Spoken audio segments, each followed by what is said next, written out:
مدرسے کے طلباء کامیاب کیوں ہوتے ہیں وہ تو سبھی جانتے ہیں، وظائف کے فوائد۔ یہ وظائف بڑے پاورفل ہوتے ہیں، ان میں اللہ تعالیٰ نے قوت رکھی ہوتی ہے۔ ہمارا تو رجحان اس طرف نہیں جاتا، ہم تو ڈاکٹرز کے پاس جاتے ہیں، طبیبوں کے پاس جاتے ہیں، حکیموں کے پاس جاتے ہیں۔ کبھی وظائف کی طرف بھی تو آئیں، زندگی کو خوشحال بنانا ہے اور زندگی میں سکون چاہتے ہیں تو وظائف کی طرف آئیں۔ علماء حضرات کو دیکھ لیں، طلباء حضرات کو دیکھ لیں، باوجود اس کے کہ ان پہ ہزاروں مشکلیں ہوتی ہیں لیکن ہر ٹائم تر و تازہ ہوتے ہیں، ہر ٹائم ان کا چہرہ پر رونق ہوتا ہے، سکون سے بھری زندگی ان کی ہوتی ہے۔ طلباء کیوں کامیاب ہوتے ہیں امتحانات میں؟ ان کے مارکس بہترین قسم کے ہوتے ہیں۔ اس کے لیے میں آپ کو اسکول، کالجز، یونیورسٹیز کے جتنے بھی ہمارے طلباء ہیں، ہمارے بہن بھائی ہیں، انہیں میں ایک عرض کرنا چاہتا ہوں، آپ کا جب بھی ایگزام قریب آئے تو آپ نے ایک چیز لازمی کرنی ہے، ایک تو نمازوں کی پابندی کریں، دوسری آپ یہ کریں ہو سکے تو نفلی روزے آپ زیادہ رکھا کریں۔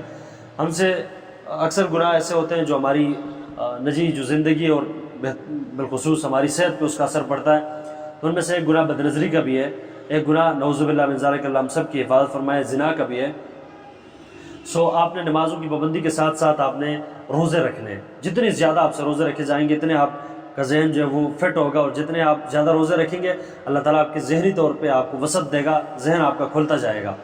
اور اسی کے ساتھ ساتھ آپ نے ایک چیز اور بھی کرنی ہے، آپ نے لا حول ولا قوت الا باللہ، اس کا جو ہے ورد کرنا ہے 21 بار ہر نماز کے بعد۔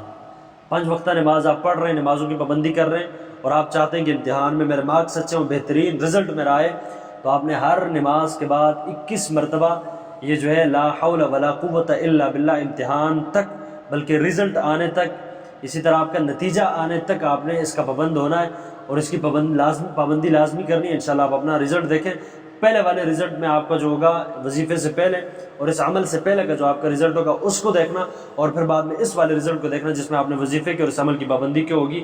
انشاءاللہ آپ کو واضح فرق اس میں نظر آئے گا۔ کرنا آپ نے یہ نمازوں کی پابندی، ہو سکے کوشش کریں روزے زیادہ رکھیں، اس پہ نفس پہ کنٹرول ہوگا، آپ کا ذہن کھلتا جائے گا، خواہشات کی طرف آپ کا ذہن نہیں جائے گا۔